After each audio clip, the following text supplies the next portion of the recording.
안녕하세요. 김포대학교에 계신 여러분 반갑습니다. 오늘 성희롱 성폭력 가정폭력 예방교육 함께 진행하게 될 강사 황경옥입니다.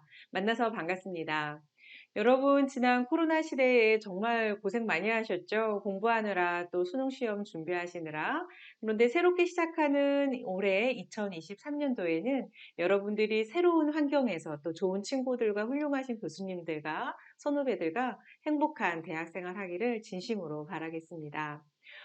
때로는 우리가 좋은 사람들과 함께 있으면 우리도 좋은 방향으로 변화된다고 하죠. 그래서 어르신들은 이런 이야기를 참 많이 합니다. 좋은 사람, 또 좋은 책을 항상 가까이 하라고요. 그건 우리가 좋은 방향으로 변하기 때문인데요. 중요한 건 우리가 좋은 사람들과 함께 있으면 우리도 사랑을 받을 수 있고 다른 사람들에게 사랑을 주기도 합니다. 그런데 때로는요, 우리를 힘들게 하는 존재도 있죠. 예, 때로는 우리를 좀 피곤하게 하는 것들도 있습니다. 때로는 불쾌하게 하는 것들도 있는데요. 이런 것들의 가장 근본 원인이 뭐라고 생각하십니까? 예, 바로 이 공통된 답은 바로 사람입니다. 인간입니다. 바로 우리입니다. 왜 이렇게 되었을까요? 요즘 세상은 참 많이 변하고 있지요. 예전 어르신들이 말씀하신 것과는 달리 인심이 참 좋았던 시대 이런 말씀을 하시는데 지금은 좀 그렇지 않은 것 같아요. 사회적 인심도 참 각박해지고 있고요. 사회가 참 척박해지고 있는 모습을 볼 수 있습니다. 우리 옆집 아줌마 아저씨도 믿을 수 없는 사회가 되었죠. 정말 살벌합니다. 그러다 보니까 우리의 마음까지도 정말 삭막해지고 있지 않나 하는 생각이 들기도 해요. 그런데 여러분들 중에는 나는 그렇게 살고 있지 않습니다 라고 말하는 분들이 계시는지 모르겠습니다. 정말로 감사합니다. 우리 그렇게 살아야 하겠죠. 그렇죠? 아무리 사회가 척박해지고 각박해진다 하더라도 우리는 좀 편안해진 모습으로 정말 애정어린 상대에 대한 관심과 어떤 애정을 가지고 살아가야 하지 않을까 생각을 합니다. 그런데 생각보다 우리가 학교 생활을 하다 보면 또는 직장 생활을 하다 보면 원하지 않게 폭력에 노출되는 경우가 종종 있습니다. 각박해지고 척박해진 사회에서 상대방을 배려하는 마음보다는 존중하는 마음보다는 생각보다 그냥 자기가 하고 싶은 대로 툭툭 말을 내뱉는 것이 상대에게 얼마나 큰 상처가 주는지 모르는 경우가 참 많이 있죠. 그래서 자기 손톱에 찔린 가시 하나는 너무나도 아픈데 다른 사람의 가슴에 박힌 이 대못은 얼마나 아픈지 모르는 사람들이 우리 주위에 존재하고 있다는 것입니다. 아쉽게도 그런 사람들 가운데는 직장에 다닌다면 직장 상사가 또 학교에 다닌다면 교수가 또는 선후배가 동기가 심지어는 우리 가정 내에서 이런 가해자의 모습을 하고 있는 분들이 있다라는 거죠. 정말 안타까운 현실이 아닐 수 없는데요. 여러분들은 어떠신가요? 이런 사회에서 여러분들은 정말 품위 있는, 예, 정말 괜찮은 사람이 될 수 있을까요? 폭력에 노출되어 있다면 혹시 우리가 폭력에 좀 민감해질 용기를 좀 가질 수 있을까요? 오늘은 여러분들과 함께 이 폭력에 대한 또 성인지 감수성을 키우고 때로는 용기 있게 이야기할 수 있는 사람이 될 수 있는 방법에 대한 이야기를 지금부터 시작해 보도록 하겠습니다. 여러분, 우리 먼저 성폭력에 대한 이야기를 좀 한번 해보도록 하겠습니다. 성폭력이란 무엇일까요? 바로 성을 매개로 상대방의 의사하고는 전혀 상관없이 이루어지는 모든 가해 행위를 말합니다. 여기에는 뭐 흔히 우리 여러분들이 알고 있는 성폭행, 에 해당되는 게 있는데요. 성폭행이 뭘까요? 네, 강간, 유사강간, 강간 미수 이런 것들이 성폭행에 해당이 되겠고요.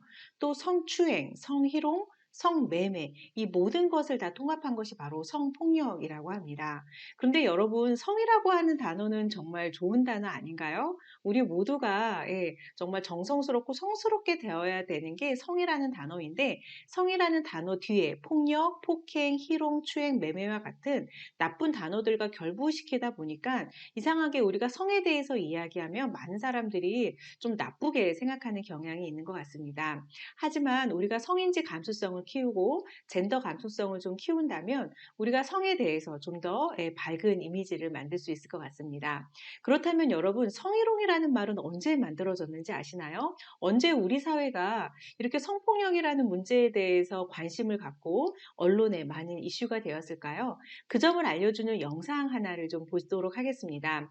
영상은 자막으로 영상이 나오니까 꼭 이 영상 봐주시기 바랍니다.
네, 영상 잘 보셨나요? 보셨듯이 학문을 탐구하고 미래의 인재를 양성하는 대학에서 바로 성희롱이라고 하는 이 문제가 처음으로 소송에 걸린 문제가 대학가에서 일어났습니다.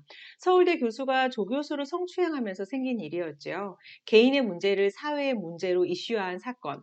이 사건을 계기로 성희롱이 심각한 문제임을 인식하게 되었고, 바로 이때 성희롱이라는 말이 생기게 된 것입니다. 자, 여러분들 중고등학교에서도 성폭력 이야기, 성폭력 예방 교육 많이 들으셨을 텐데요. 많은 분들은 이렇게 어른이 되면 이런 문제 별로 일어나지 않겠지라고 생각하실지 모르겠습니다. 하지만 대학가에서도 끊임없이 이 성희롱 성폭력 문제가 일어나고 있는데요. 그 실태에 대해서 지금부터 한번 살펴보도록 하겠습니다. 네. 대학 내 성폭력, 성희롱에 관련된 이제 자료들을 좀 한번 보도록 하겠습니다. 성희롱 유형을 좀 한번 보실까요? 보시면 성적인 농담이 거의 80% 가까이 꽤 있죠. 그다음에 이제는 신체적인 성희롱, 그중에는 외모나 몸매를 비하하는 발언이라든가 또 시각적인 성희롱도 해당이 될 수 있겠습니다. 또 심지어는 성폭행까지 이루어지고 있는데요. 좀 더 구체적인 내용을 다음 슬라이드를 통해서 좀 살펴보도록 하겠습니다. 네, 여러분, 뚱뚱해라는 말은 성희롱에 해당이 될까요? 어떻게 생각하십니까? 외모를 평가하는 발언이기 때문에 뚱뚱해라고 하는 말도 성희롱이 될 수가 있습니다. 또는 예, 너 좀 살 좀 빼라 이런 말도 마찬가지고요.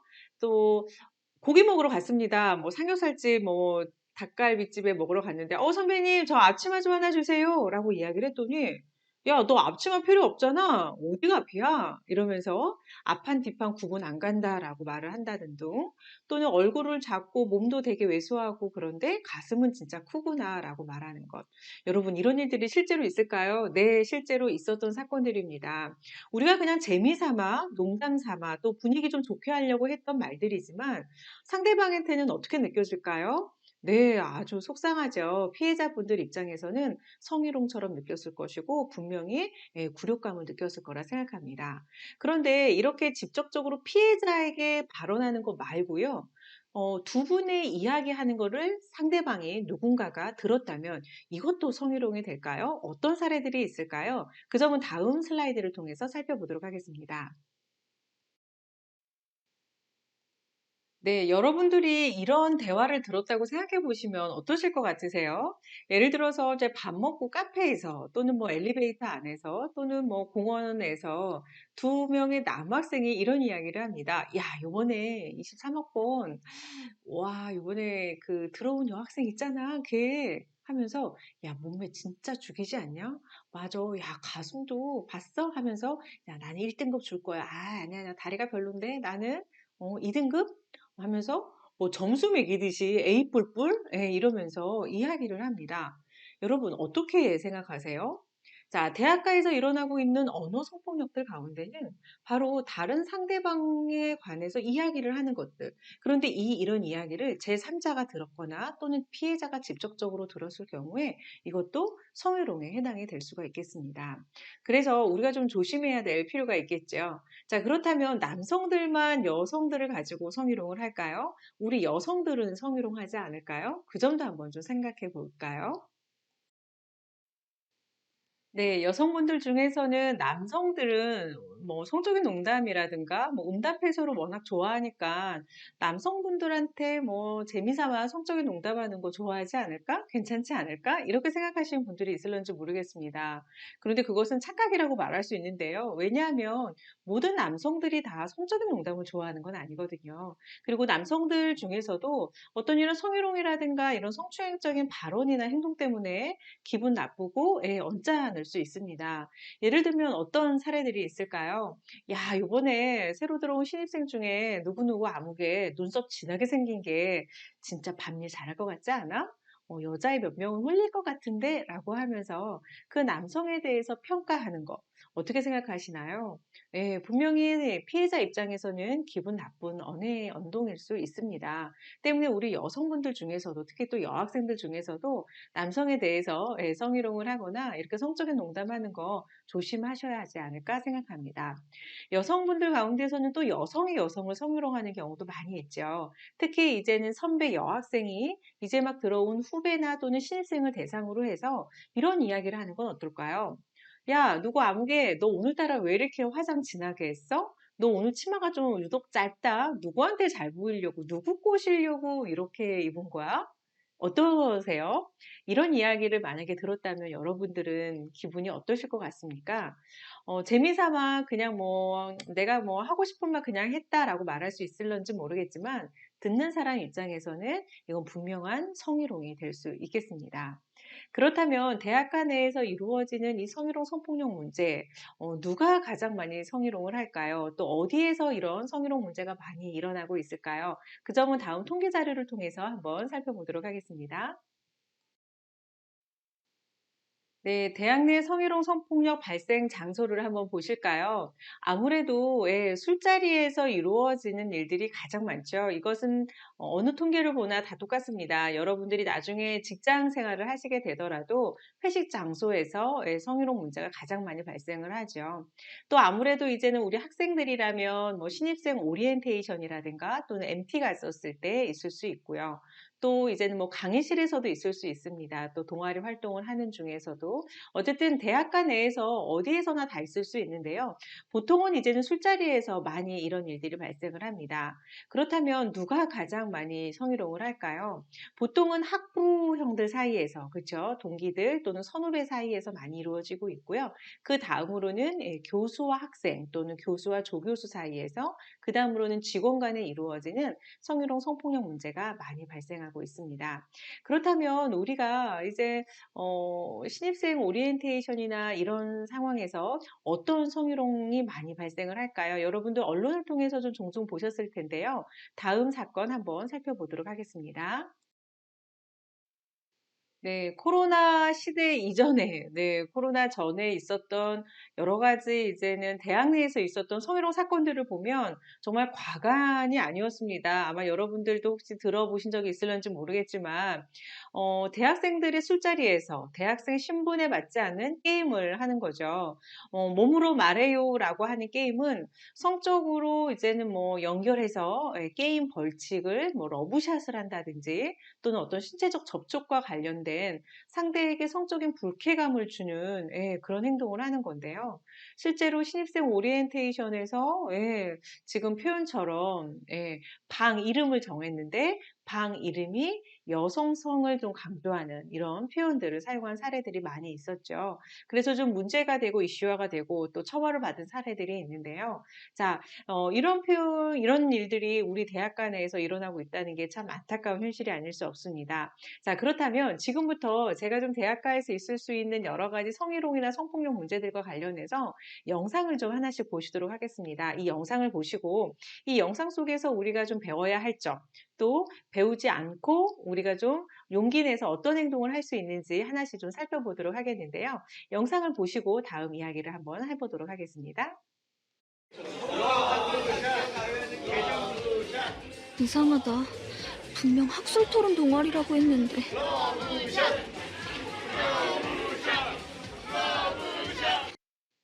네, 영상을 잘 보셨나요? 신입생 오리엔테이션 때 선배들과 또 후배들이 함께하는 술자리에서 있었던 사건들입니다.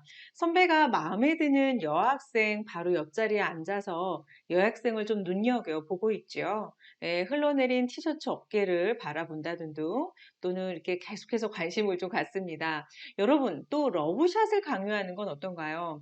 여러분, 솔직히 직장 내에서 러브샷을 강요하다가 예, 과태료, 벌금 받은 사례를 기억하시나요? 기억하고 계시나요? 자, 요즘은 술잔이 비었다고 해서 누군가가 따라주기를 바란다거나 또는 원하지 않는데 상대방이 원하지 않는데 럼블샷을 강요하는 건 이것은 아주 아름다운 술 문화가 아닙니다. 그렇죠? 그래서 대학가 내에서도 이런 일들이 일어나서는 안 될 것 같습니다. 자, 선배가 마음에 드는 후배에게 접근을 하는데 어떨까요? 여러분들 이 영상 속에서 나오는 선배처럼 행동하시는 분은 단 한 분도 안 계실 거고 또 여러분들이 나중에 선배가 돼서도 그렇게 하시진 않을 거라 생각합니다. 정말 괜찮은 사람은 어떤 사람일까요? 상대가 어떻게 느끼는지, 내가 하는 말과 행동이 상대방의 기분이 나쁜지 좋은지를 알아차릴 수 있는 사람이 되어야 하지 않을까요? 솔직히 내가 하는 말이나 행동이 후배인 사람은 아무래도 선배한테 함부로 말하기가 어려울 수 있습니다.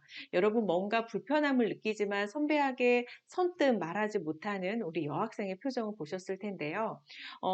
선배의 어떤 신체적인 접촉이라든가 또는 시선이 싫다라고 말을 하면 그 상황에 너무 민망해질까 봐 또는 뭐 찍힐까 봐 왕따당할까 봐 등등 말할 수 없는 상황들이 참 많이 있습니다. 이럴 때 그 주위에 있는 우리 친구들은 어떻게 하면 좋을까요? 어떻게 하면 이 성희롱을 당하고 있는 친구를 도와줄 수 있을까요? 다음 영상을 보시면서 한번 생각해 보도록 하겠습니다.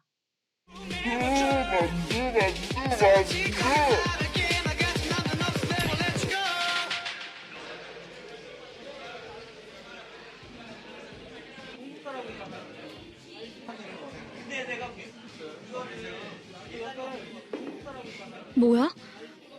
보고 있던 거야, 계속? 정신해. 너 집에 언제 갈 거냐? 아, 나 이따 치아 갈 때 갈라 했는데. 나도 껴. 택시비 반띵하자. 지하철 끊기기 전에 갈 거야. 아, 너 게임 왜 이렇게 잘해? 너 고딩 때 좀 놀았지? 그냥 유튜브 보면서 연습한 건데. 유튜브? 아, 미치겠다 진짜. 그때 너 너무 귀여운 것 같아. 그때 축축하고 뜨거운 손이 내 손을 잡는 거야. 우리 둘이 나갈까? 술 냄새 나고 아저씨 같고 진짜 싫었는데 남들은 다 좋다 하는 선배니까 내가 이상한 건가 싶기도 하고. 시내 통금 있지 않아? 아, 맞다. 제가 통금이 있어서요. 아니, 지금 10시인데? 부모님이 워낙 엄하셔서. 아, 아쉽네. 과 얘기 좀 더 해주려고 그랬는데.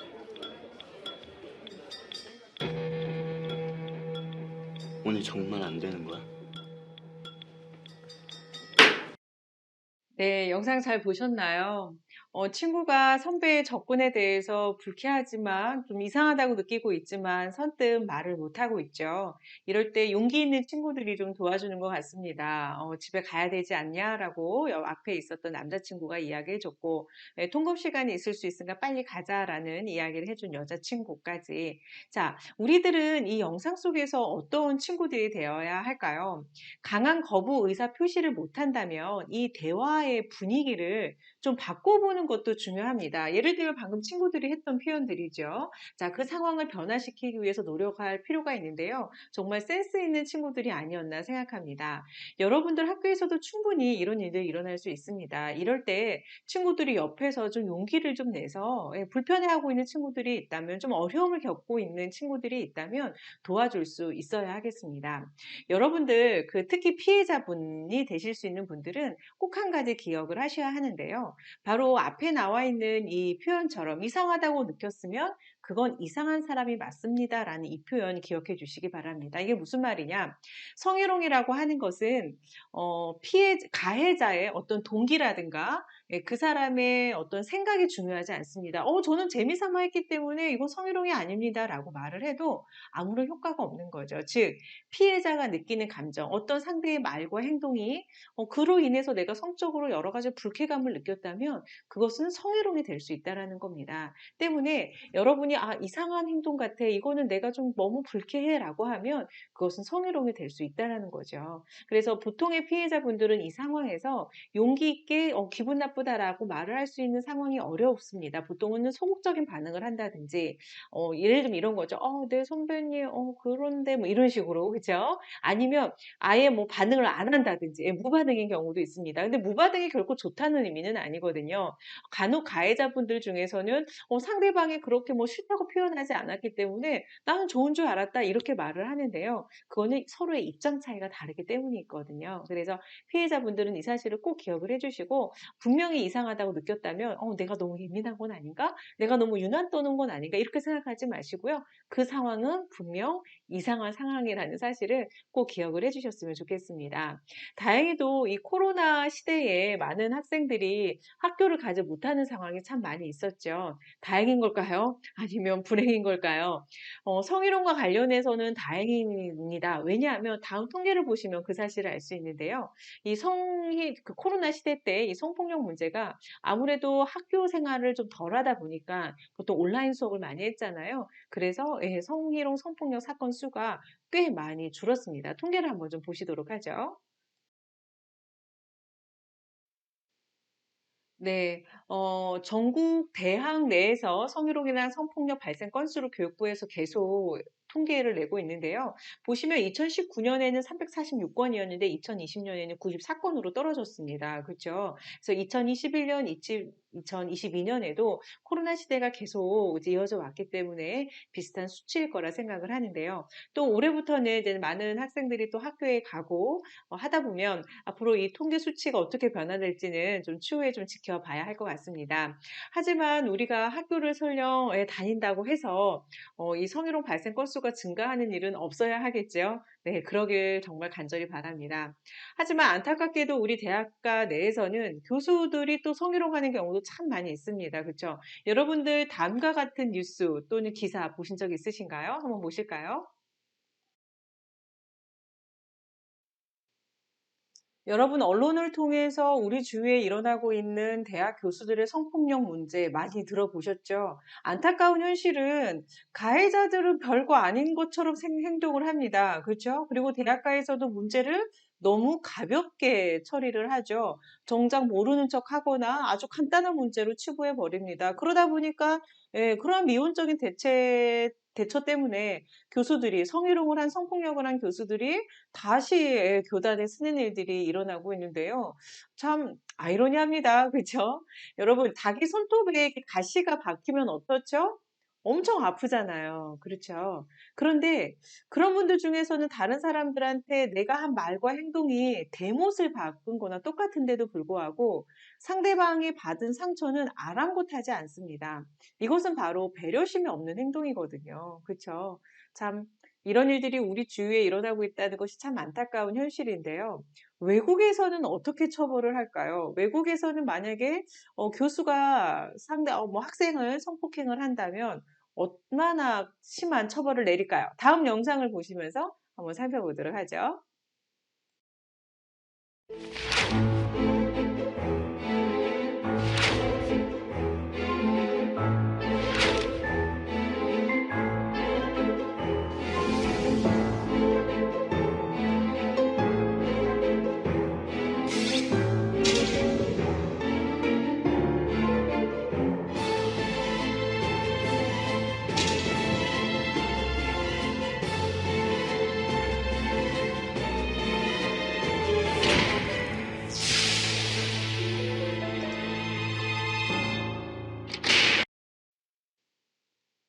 네, 스승을 고발하는 내용이었습니다. 코치가 학생들을 성폭행을 했지만 그것을 알고도 감독은 신고하지 않았습니다. 왜 신고하지 않았죠?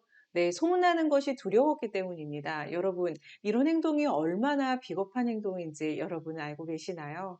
그렇죠. 피해자의 아픔은 뭐 아랑곳하지 않습니다. 그렇죠. 이런 행동을 가만히 놔두거나 묵인하면 어떻게 되죠? 폭력은 더 심해집니다. 그리고 제2의 3의 피해자가 계속 나올 수 있다는 걸 알면서도 신고하지 않았습니다. 그런데 용기를 낸 부모님들과 학생들이 신고를 했습니다. 때문에 이런 처벌을 받을 수 있었던 것 같아요. 그렇죠? 60년 종신형. 이것은 쉽게 말하면 감옥에서 나오지 말라는 이야기입니다. 633억. 자, 이거는 배상금을 내기도 힘들 만큼 어마어마한 돈이죠. 천문학적인 숫자입니다. 여러분, 그런데 외국에서는 이런 판결을 내리는데 우리 한국은 어떤가요? 어떻게 생각하시나요? 성폭행범들이 계속해서 몇 년 있다가 출소돼서 심각한 사회적 물의를 일으키는 것이 지금 오늘날 우리 한국의 현실이 아닌가요? 우리 한국은 좀 변화해야 될 것 같습니다. 우리도 종신형 때려야 되지 않을까요? 우리도 천문학적인 숫자 배상금 요구해야 합니다. 그래야 성폭행의 가해자들이 더 이상 생겨나지 않습니다. 그리고 제2의 3의 피해자들이 발생하지 않을 거라고 생각합니다. 우리도 하루빨리 이렇게 처벌받을 수 있는 때가 왔으면 정말 좋겠습니다. 자, 이렇게 교수가 학생을 성희롱하는 문제, 성폭력의 문제, 정말 사회적인 이슈가 아닐 수 없는데요. 실제로 우리 대학가 내에서도 이런 문제들로 어려움을 겪고 있는 경우가 참 많이 있죠. 어떤 일들이 있을까요? 어떤 사건들이 있을까요? 여러분들 중에서 혹시 교수님들한테 다음과 같은 문자 받아보신 적 있으신가요? 한번 사진을 한번 좀 보실까요? 네, 교수가 문자를 보냅니다. 우리 학생에게 보고 싶다. 나를 오빠라고 불러라. 나는 너의 자기다. 자기라고 불러라. 우리 만날까? 네. 어떠신가요? 사회적인 이슈, SNS를 통해서 우리를 피곤하게 하는 이러한 문자를 받는다면 여러분들 어떠실 것 같습니까? 정말 불쾌하죠. 정말 피곤하게 합니다. 이런 일들이 우리 주위에 일어나고 있다는 거, 현실입니다. 심지어 권력형 이런 성희롱 가운데서는 교수님들이 학점이나 또는 취업과 관련해서 협박을 주는 경우가 있죠. 예를 들어서 모 회사에서 인턴을 뽑는데 내가 너 추천할 거야. 너는 말도 예쁘게 하고 또 외모도 예쁘고 뭐 성적도 좋으니까 거기서도 잘할 수 있을 거야 라고 하면서 정말 칭찬을 다 해주시는데 갑자기 엉덩이를 만집니다. 갑자기 손을 만져요. 그럼 여러분 어떤 생각이 드시겠어요? 교수님이 나를 지금 모 회사에 추천하고 싶다는데 나는 그 회사 정말 취업하고 싶은데 교수의 이런 행동에 대해서 선뜻 거부 표시를 하는 것이 쉬우시겠습니까? 결코 쉽지는 않죠. 심지어 이렇게 말을 하는 교수들도 있어요. 아, 집에 가면 나도 딸이 있다. 근데 너는 짱구 내 딸처럼 너무너무 예뻐. 여기까지는 딱 좋아요. 그런데 갑자기 내가 딸 같아서 그러는데 어디 한번 안아보자 라고 하면서 껴안는다는 둥 또는 가슴을 만진다는 둥. 여러분 어떠신가요? 여러분들은 집에 가서 사랑스러운 딸이신 분들도 계시겠죠? 그런데 우리 아빠가 우리 딸 너무너무 예쁘다면서 엉덩이도 만지고 가슴도 만지고 하시나요? 실제로 그런 일들은 가정 내에서도 별로 일어나지 않습니다. 그렇죠? 만약에 일어난다면 그것은 가정 내에서 일어나는 성폭력 문제인데 실제로 이런 일들은 그렇게 이렇게 흔히 일어나고 있지 않는 문제들이죠. 가족에서도 가족 내에서도 일어나지 않는 이러한 문제가 우리 캠퍼스 내에서 대학가 내에서 일어나고 있다는 것이 참 안타까운 현실입니다. 문제는 여전히 우리 학생들을 불쾌하게 하는 피곤하게 하는 교수님들이 일부 있다는 것이 참 안타까운 현실인데요. 다음 영상을 좀 보시면서 어떻게 성희롱을 하는지 한번 살펴보도록 하겠습니다. 혹시 이런 교수님 만나본 적 있어?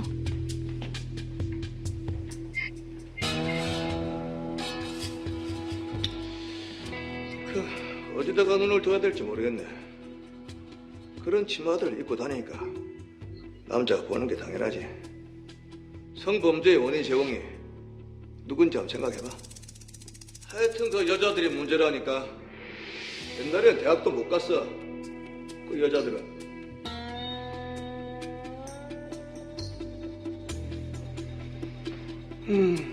그래도 술은 여자가 따라야 제맛인 거 알지? 수업 시간마다 밥 먹듯이 성희롱하는 교수.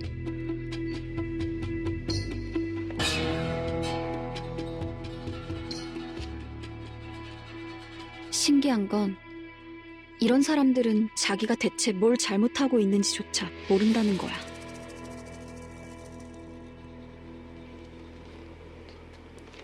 최예지입니다. 마케팅 전략 발표 시작하겠습니다.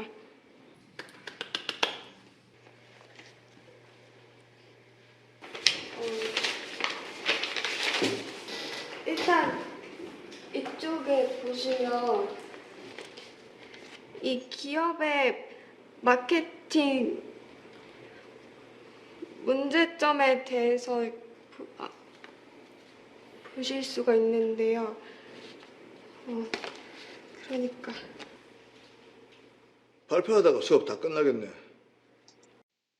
네, 영상 잘 보셨나요? 어떠신가요? 학점을 받아야 하는 학생의 입장에서, 의뢰의 입장에서 보면 이것은 정말 권력형 성폭력이라는 사실은 아마 말하지 않아도 우리 학생들 여러분 누구나 다 느낄 수 있었을 것입니다. 여러분들 중에는 이렇게 생각하시는 분들이 있을런지 모르겠어요. 아니, 지금이 어느 시대인데, 그쵸? 이런 발언을 하는 교수님들이 있을까? 이렇게 생각하시는 분들이 계실런지 모르겠지만 생각보다 교수님들 중에서 또 일부 어르신들 중에서는 자신도 모르는 사이에 이런 발언을 하는 경우가 종종 있다는 것입니다. 여전히 우리의 사상, 우리의 인식을 변화한다는 것이 참 쉽지만은 않은데요. 여기서도 보시면 남자, 여자 차별, 그렇죠? 우리 양성평등 이야기 참 많이 하는데 여전히 양성평등 실천되지 않고 있습니다. 그 다음에 여성을 약간 상품화하는 이야기들도 좀 있죠. 그래서 참 기분 나빴을 것 같아요. 그렇죠? 자, 문제는 우리가 의뢰 입장에서, 즉 우리 여기에 나와 있는 예지 학생의 입장에서 우리는 이럴 때 어떻게 행동을 해야 할까요? 교수님, 지금 교수님의 말과 행동이 너무 기분 나쁘거든요. 그거 성희롱이거든요. 라고 용감하게 말할 수 있었나요? 아니죠. 그렇게 말할 수 없었습니다. 참 우리가 안타까운 현실인데요. 실제로 우리는 이렇게 용기를 낼 필요가 있을 것 같습니다. 피해자 학생이 만약에 이런 용기를 내지 못한다면 우리는 어떻게 해야 될까요? 이것을 바라보고 있는 학생의 입장에선 우리도 그냥 침묵하고 있어야 할까요? 다음 영상을 좀 보시면서 어떻게 용기를 좀 내고 있는지 한번 보시도록 하겠습니다. 교수님, 그거 성희롱입니다. 어? 그 자네 뭐라고 그랬나? 방금 교수님께서 하신 행동들 성희롱이라고 말씀드렸습니다. 뭐야 왜 이래? 내비둬. 쟤 그거잖아. 쿵쾅쿵쾅 꼴패미. 놀고 있네. 야, 쳐다만 봐도 시선강간이래잖아. 앙패미띠. 나는 성희롱한 기억이 없는데. 방금 전에도 하셨고 매 수업 때마다 하셨는데요. 발표 중인 학생한테 발표 내용과는 아무 상관없는 내용으로 인기업 모독과 성적 수치심이 들 수 있는 발언을 하셨고 듣고 있는 학생들까지 불편하게 만드셨는데 아니세요? 내가 볼 때는 자네가 더 예민한 것 같은데 안 그래? 네?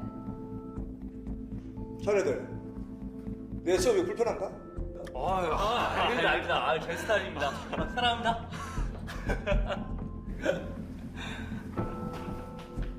어이 거기 자네. 네. 내 수업이 불편한가? 아니요. 저는 교수님 수업이 제일 편합니다. 지웁니다, 교수님.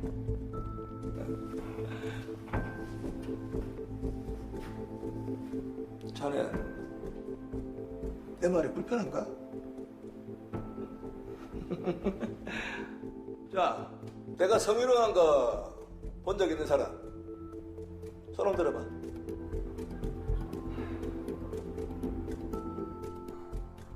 참 이상해. 아닌 걸 아니라고 말하는데도 남의 눈치를 봐야 한다니. 난 뭐가 그렇게까지 무서운 걸까? 저요.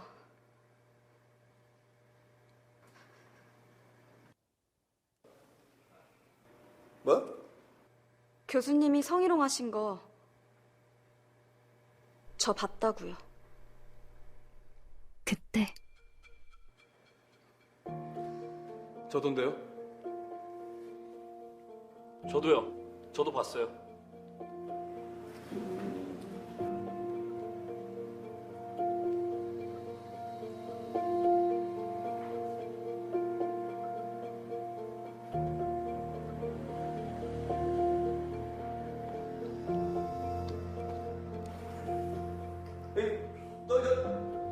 완전 개판이구만 지금. 어?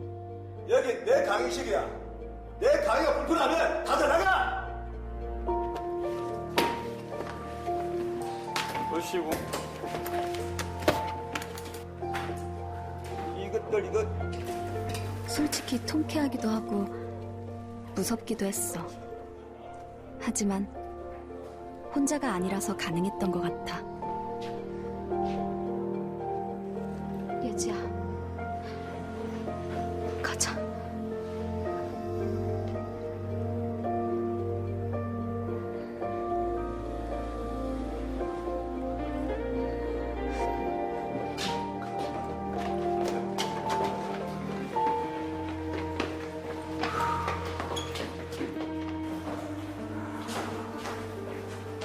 어이가 없구만. 아, 참. 우리끼리 수업할까? 나 성의로운 거 없지? 그날 밤 성교수 연구실 문에는 학생들이 보낸 수많은 포스트잇 메시지들이 도착해 있었어.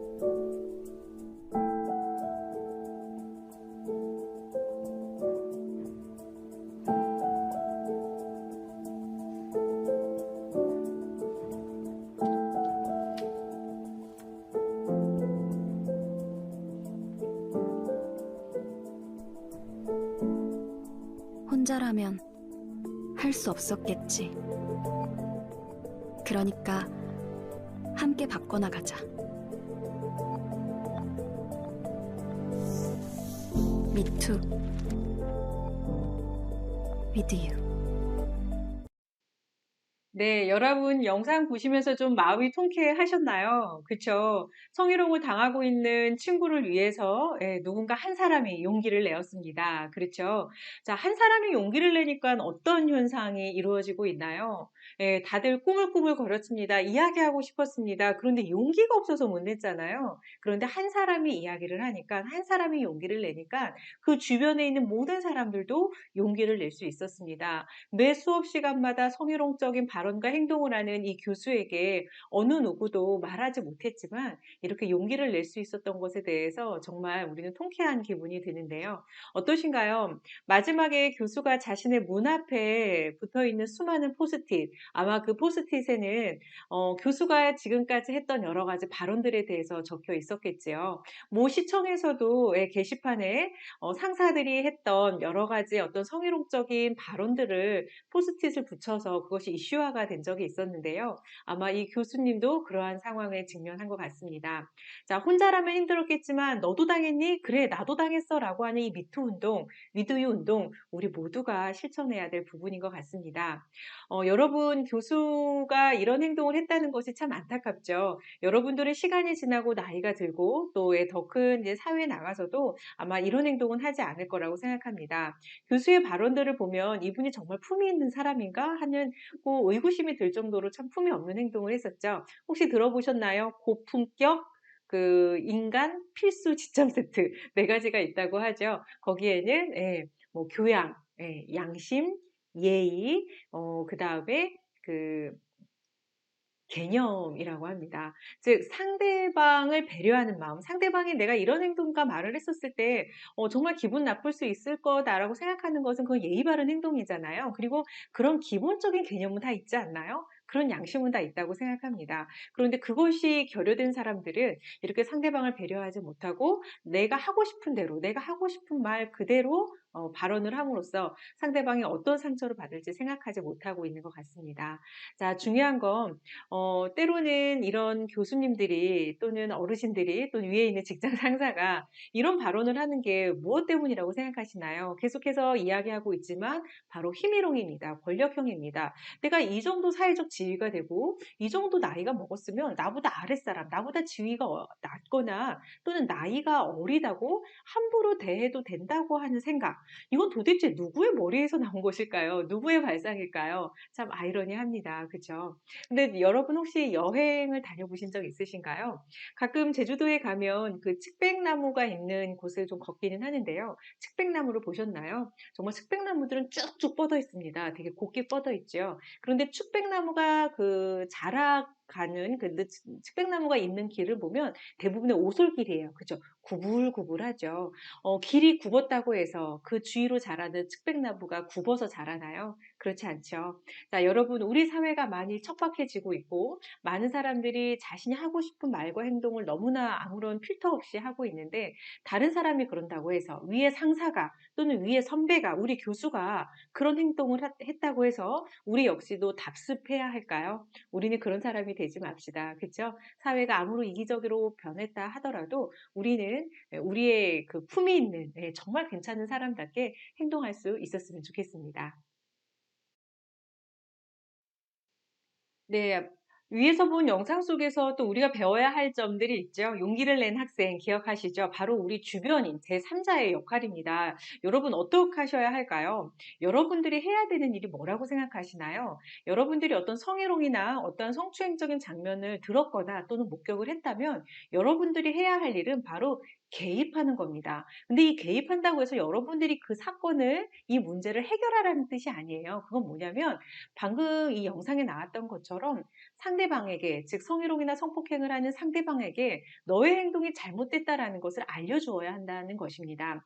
대부분의 피해자분들은 소극적인 반응을 많이들 하기 때문에 여러분들이 좀 용기를 내서 이야기를 해준다거나 또는 신고를 해준다거나, 대신 신고해도 상관없거든요. 바로 주변인으로서 여러분들이 그런 고민을 좀 해주셨으면 좋겠습니다. 머뭇머뭇하지 마시고요. 두 번째, 아까 교수의 어떤 그런 성희롱적인 발언에 대해서 칭찬했던 학생들 보셨나요? 교수님의 수업이 최고로 편하고 최고로 좋다고 얘기했고, 교수님들한테 잘 보이기 위해서 교수님이 어떤 발언을 해도 교수님이 하는 모든 행동은 다 칭찬해주고 있잖아요. 그것이 정말 용기 있는 행동이라고 생각하시나요? 그렇지 않죠. 어떤 그런 성적인 농담을 들었다면 함께 웃지 않는 것입니다. 그것이 잘못됐다라는 걸 알려줘야 되는 것이고요. 오히려 그럴 때 반응하지 않음으로써 상대방을 조금 무안하게 하는 것도 하나의 방법일 수 있겠죠. 또 마지막으로 그 피해자가 상처를 받았잖아요. 그렇죠?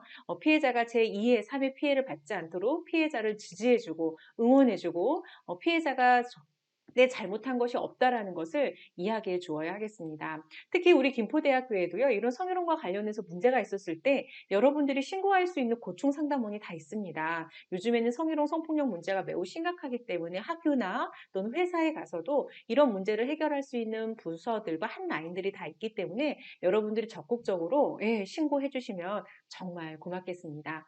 자, 그렇다면 이런 일들이 정말 많이 일어나고 있는데요. 우리 한국 사회도 조금씩 변화해야 하겠죠. 용기를 내는 것이 얼마나 중요한지 다음 영상을 좀 다시 한번 보시도록 하겠습니다. 무슨 새끼들 아니야 이거?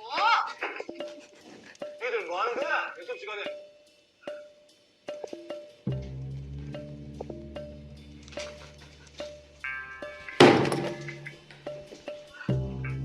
자네 질문 있나? 이거 뭐야? 이거 축동방인데? 여기 들어가 있잖아. 내가 안 보고 있었는데 이거 말이 너무 심한 거 아니냐? 네, 여러분 보셨죠? 단톡방에서 정말 좀 심각한 이야기가 오고 가고 있습니다. 이런 일들은 절대 해서는 안 되는 일이겠죠? 어떻게 대학가에서 이런 발언이 있을까요?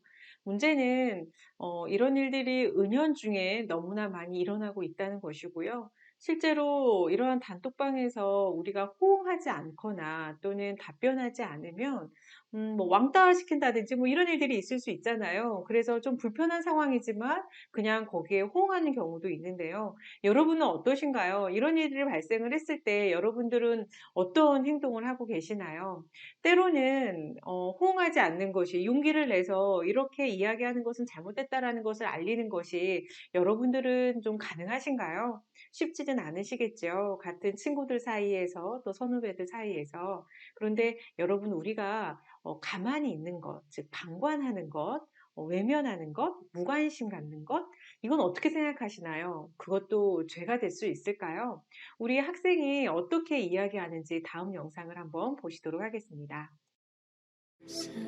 수치스럽고 무서워서 자꾸만 주눅 들게 되더라.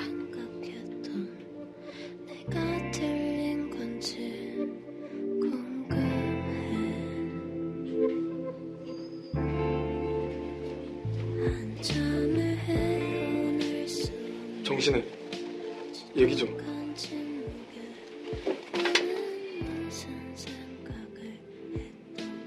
나 너랑 할 얘기 없어. 뭐. 정신해. 그거 네가 생각하는 그런 방 아니야.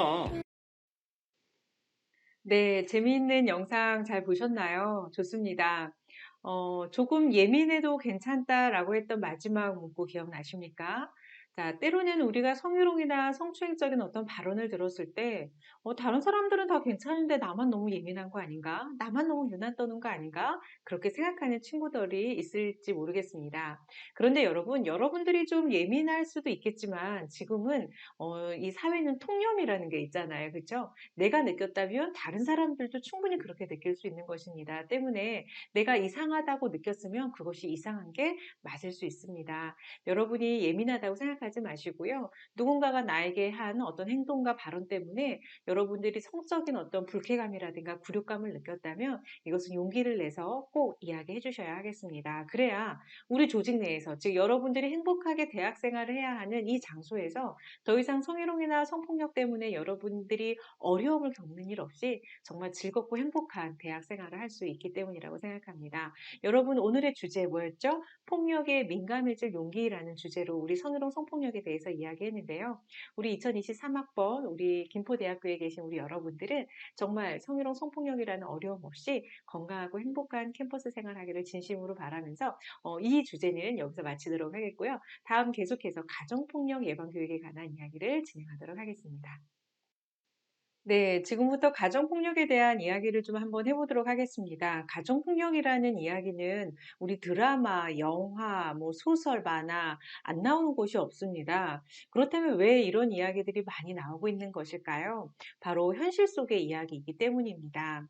비단 한국에서만이 아니라 전 세계의 수많은 가족 구성원들 사이에서 이 폭력이라는 문제가 사회적인 이슈로 대두되고 있는데요. 예전에는 보통 가족폭력이라는 말을 사용하지 않았죠. 그 이유가 뭘까요? 바로 보통은 이제는 가정 내에서 일어나는 일들은 은폐되기가 쉽고 밖으로 사회적으로 이슈화되는 일들이 없기 때문에 보통 폭력이라는 이야기를 하지 않았습니다. 그런데 과거에는 그냥 뭐 부부싸움은 칼로 물베기다라는 식으로 쉽게 화해하고 쉽게 해결되는 문제라고 생각을 했기 때문인데요. 지금은 어떤가요? 경미하다고 생각했던 사건들이 시간이 지나자 갑자기 아주 중대한 범죄로 발전하는 경우가 많이 있기 때문에 지금은 가정사가 아니라 심각한 범죄 행위라는 사실을 알 수 있습니다. 그렇다면 우리 한국 사회에서는 얼마나 많은 가정에서 가정폭력이 일어나고 있다고 생각하시나요? 여러분들 듣고 놀라지 마십시오. 예, 2집 걸로 1집이라는 통계가 있습니다. 즉 대부분의 가정에서 가정폭력이 일어나고 있다는 거죠. 근데 여러분, 가정폭력이라고 하는 것은 여러분들이 흔히 어떤 신체적인 협박이라든가 구타 이것만이 아니라 정신적인 거, 또 감정적인 거, 경제적인 거, 성적인 거, 유기, 방임 이런 모든 것들이 다 가정폭력에 해당이 될 수 있겠습니다. 때문에 가정폭력의 범위가 꽤 많다 보니까 가정폭력이 일어나지 않는 가정은 거의 없다라고 말할 수 있을 정도로 심각한 문제인데요. 비단 한국만의 문제가 아닙니다. 전 세계의 수많은 가정에서 이런 일들이 일어나고 있는데 특히 이제 가정폭력하면 집안에서 대부분의 여성인 경우, 또 아이, 그 다음에 노인. 그래서 사회적으로 봤을 때는 약간 힘이 약자인 사람들이 피해자인 경우가 많기 때문에 보통 가정폭력하면 피해자가 여성인 경우로 많이 이야기를 하죠. 그런데 물론 일부 남성 피해자분들도 있다는 사실을 기억을 좀 해주셨으면 좋겠고요. 오늘은 여러 가지 가정폭력 가운데서 부부간에 일어날 수 있는 또 이성 간에 사랑하는 연인 간에 일어날 수 있는 데이트 폭력과 관련된 이야기를 좀 한번 해보도록 하겠습니다. 그렇다면 가정폭력에는 어떠한 특징들이 있을까요? 다음 사진을 하나 보시도록 하겠습니다. 네, 이제부터는 가정폭력의 특성에 대해서 살펴보도록 할까요? 가정폭력은 비단 개인적인 일, 사소한 일, 사생활이라고 많이들 생각하기 때문에 사회적으로 이슈화되기가 매우 어려웠습니다. 때문에 은폐되기가 쉽죠. 솔직히 수많은 피해자분들도 사회적으로 이 문제를 알리기를 꺼려하고 있습니다. 현재도 마찬가지입니다. 친구, 친척, 또 지인, 가족들에게조차 쉬쉬하는 경우가 많이 있는데요. 때문에 예전처럼 뭐 부부싸움은 칼로 무백이다라는 말이 나올 정도로 그렇게 좀 은폐되기 쉬웠습니다. 두 번째로는 그 보통은 이제 일회성, 한두 번에 끝나는 것이 아니라 지속적으로 반복된다는 이야기죠. 가족들이 항상 같은 공간에서 살면서 이런 일들이 안 일어난다고 생각할 수는 없습니다. 그래서 계속해서 반복되는 이 문제 때문에 가정폭력의 피해자는 정말 많은 큰 어려움을 겪고요. 때로는 10년, 20년, 30년 계속해서 폭력의 피해자로서 살아가는 경우가 정말 많이 있습니다. 또 가정폭력은 이제는 여러 가지 폭력의 유형들이 중첩되는 경향이 있는데요. 예를 들면 정서적인, 또 경제적인, 신체적인, 성적인 여러 가지 폭력들이 중첩되는 경우입니다. 예를 들면 아내를 절대 신체적으로 위협하지는 않는데 아내가 정말 좋아하는 애견의 강아지 다리를 가위로 싹둑 자른다든가, 지금 뭐 끔찍한 이야기이긴 하지만 이것이 신체적인 폭력은 아닐런지 모르겠지만 동물에 대한 학대, 또 아내에 대한 감정적인 학대에 해당이 되겠죠. 또 아이들을 경제적으로 돌보지 않는 것, 또 학교를 보내지 않거나 또는 적절한 아팠을 때 의료 혜택을 받지 않게 하는 것, 이런 것들도 경제적인 학대와 또 방임 같이 해당이 되겠습니다.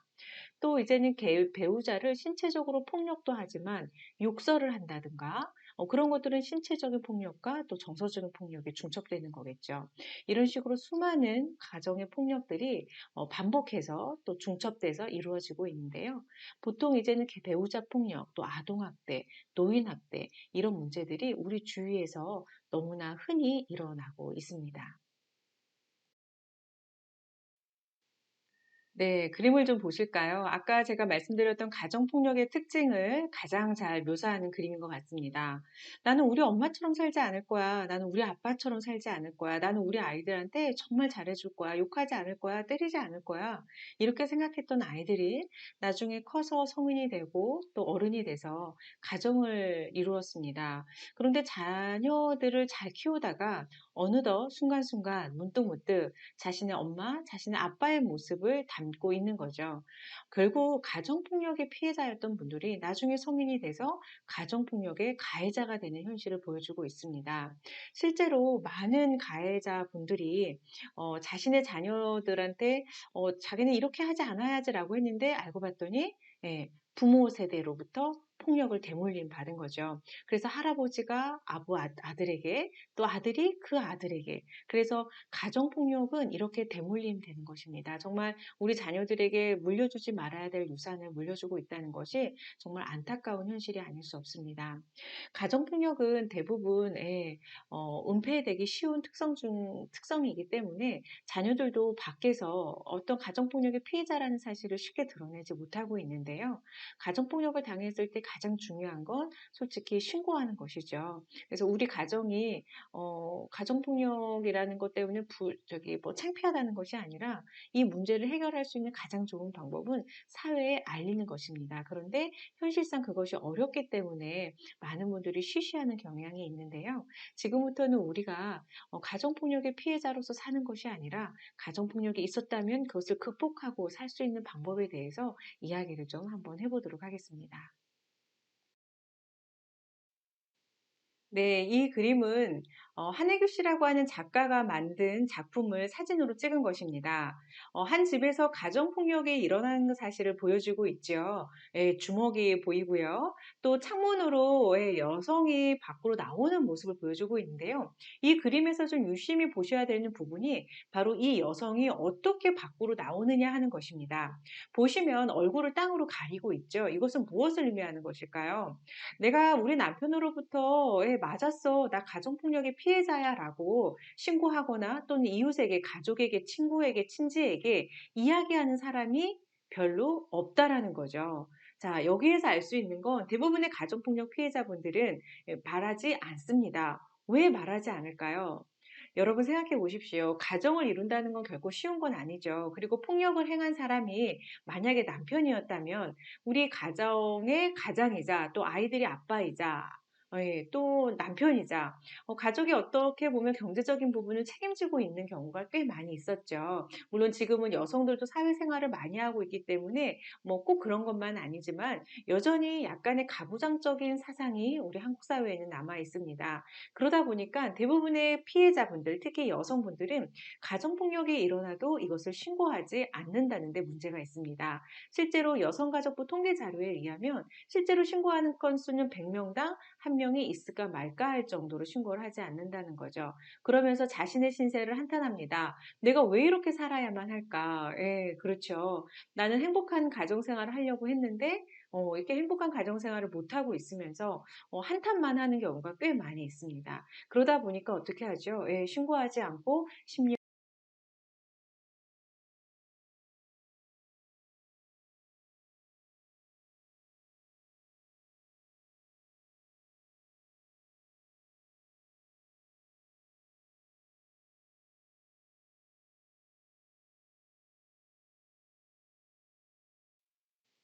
네, 이 작품에서도 보면 여성의 가정폭력이 일어나고 나서 자신의 상황을 예, 한탄하는 장면인 것 같습니다. 그렇죠? 문제는 왜 이러한 상황이 계속 반복되는 것일까요? 우리 사회에서는 대부분의 가정폭력의 가해자를 칭찬하는 경우가 있습니다. 아니면 믿어주지 않는 경우가 있죠. 왜냐하면 사회적으로는 매우 훌륭하고 예, 정말 좋은 사람들이 많기 때문인데요. 가정폭력이 집에서 일어난다 하더라도 믿어주지 않는 거죠. 어처럼 그렇게 훌륭한 사람이 가정 내에서 그럴 수 있을까라고 생각을 합니다. 또 한 가지는 피해자에게 분명히 뭔가 잘못했기 때문에 예, 그런 거다. 원인이 없으면 결과가 없다라고 하면서 오히려 가정폭력의 탓을 피해자에게 돌리는 경우가 많이 있습니다.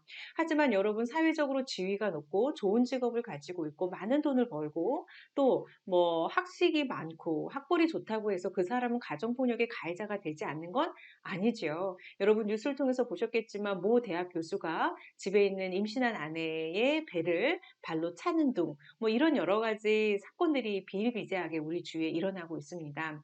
문제는 가정폭력이 쉽게 드러나지 않는 게 문제가 드러나지 않는 데 문제가 있는데요.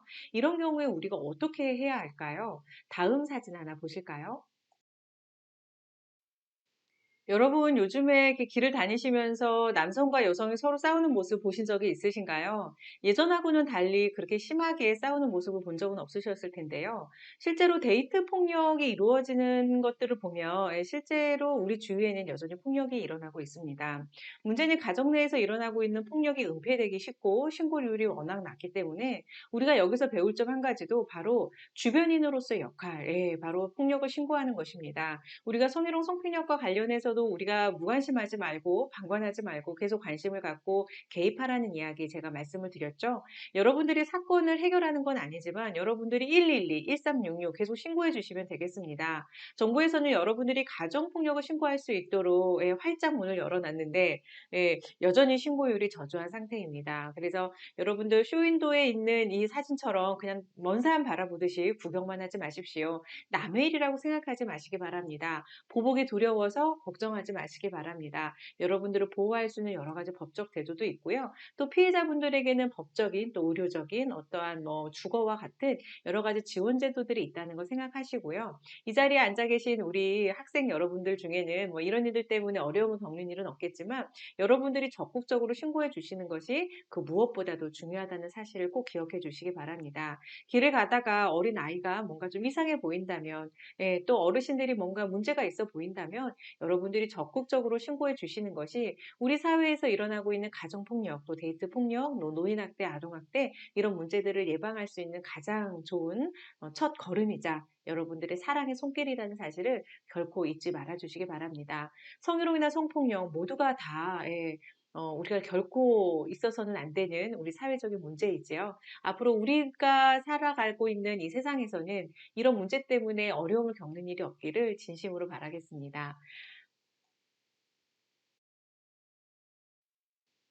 여러분들은 어떤 삶이 가장 행복한 삶이라고 생각하세요? 어떤 사람들을 볼 때 저 사람 정말 좋은 사람이다, 멋있어 보인다, 아름다워 보인다라는 생각이 드세요? 옛날에는 정말 잘생기고 힘 좋고 이런 사람들이 멋있어 보인다고 생각을 했는데요.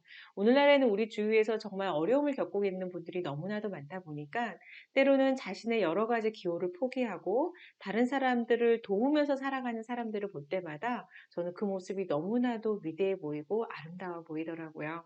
여러분은 어떠신가요? 분명 여러분도 제 말에 동감하시리라 생각합니다. 우리 주위에서는 결코 일어나서는 안 되는 성희롱이나 성폭력, 가정폭력과 같은 문제들이 여전히 우리 사회의 한 부분을 차지하고 있다는 것이 참 안타까운 현실입니다. 하지만 우리가 조금만 더 용기를 낸다면, 우리가 조금 더의 성인지 감수성을 좀 키운다면 이런 문제들을 여러분들의 말 한마디, 여러분들의 용기로 분명히 해결될 수 있을 거라고 생각합니다. 새롭게 대학 생활을 시작하시는 여러분들이 항상 건강하기를 기원하고요. 또 이러한 문제 때문에 정말 슬퍼하는 일 없이 속상해하는 일 없이 행복하게 캠퍼스 생활하기를 진심으로 바랍니다. 긴 시간 이 교육 청강해 주셔서 너무나도 감사드리고요. 언젠가 실제로 여러분들을 만나 뵙고 또 좋은 이야기 함께 할 수 있는 시간이 되기를 바라면서 오늘 강의 들어주신 우리 김포대학교에 계신 여러분들께 진심으로 감사드리겠습니다. 감사합니다.